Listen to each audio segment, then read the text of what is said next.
بسم اللہ الرحمن الرحیم۔ حضرت ابو مسعود غفاری رضی اللہ تعالیٰ عنہ بیان کرتے ہیں کہ رمضان کا مہینہ شروع ہو چکا تھا کہ ایک دن میں نے رسول اللہ صلی اللہ علیہ وسلم کو فرماتے ہوئے سنا، اگر لوگوں کو رمضان کی رحمتوں اور برکتوں کا پتہ ہوتا تو وہ خواہش کرتے کہ پورا سال رمضان ہی ہو۔ کنز العمال کے اندر یہ حدیث ہے۔ دوسری حدیث حضرت ابو ہریرہ رضی اللہ تعالیٰ عنہ بیان کرتے ہیں کہ حضور نبی اکرم صلی اللہ علیہ وسلم نے فرمایا، جب رمضان آتا ہے تو جنت کے دروازے کھول دیے جاتے ہیں، جہنم کے دروازے بند کر دیے جاتے ہیں اور شیاطین کو قید کر دیا جاتا ہے۔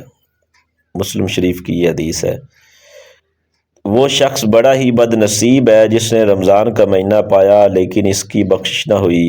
اگر اس کی اس مغفرت کے مہینہ میں بھی بخشش نہ ہوئی تو پھر کب ہوگی؟ ابن شہبہ کی حدیث ہے۔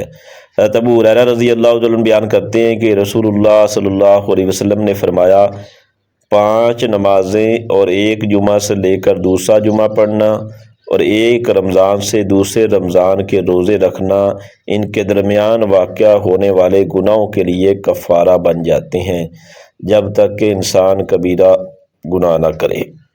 مسلم شریف کی یہ حدیث ہے۔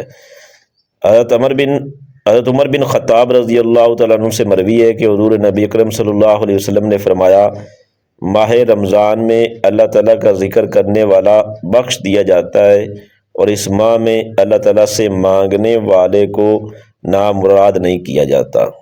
امام بہقی نے یہ حدیث نقل کی ہے۔ رمضان میں 4 کام کثرت سے انسان کیے جائے۔ 2 کام جن سے اللہ تعالیٰ راضی ہوتے ہیں، ان میں سے سب سے پہلا کام لا الہ الا اللہ کی تسبیح کثرت سے کرنا، دوسرے نمبر پر استغفار زیادہ سے زیادہ پڑھا جانا، اور 2 کام جو ہر انسان کی ضرورت ہے، ایک اللہ تعالیٰ سے جنت کا سوال کیا جائے، دوسرے نمبر پر جہنم سے پناہ مانگی جائے۔ علماء نے لکھا ہے کہ ایک یہودی نے اپنے بیٹے کو رمضان کے دن میں کھاتے دیکھا تو اسے مارا کہ تو نے اس کی حرمت کو باقی نہ رکھا۔ کہتے ہیں کہ پھر اسی ہفتے اس کا انتقال ہو گیا یہودی کا، تو شہر کے کسی عالم نے خواب میں دیکھا کہ وہ جنت میں ہے۔ تعجب سے پوچھا، میاں تم یہاں کیسے؟ تو اس نے کہا، جب میری موت کا وقت قریب آیا تو حرمت رمضان یعنی رمضان کی عزت کرنے کی وجہ سے مجھے کلمہ پڑھا کر مشرف با اسلام کر دیا گیا اور الحمدللہ میرا خاتمہ ایمان پر ہوا ہے۔ نزہۃ المجالس کے اندر یہ واقعہ ہے۔ اللہ جل شانہ ہمیں رمضان المبارک کے مہینے کی قدر کرنے کی توفیق دے، آمین۔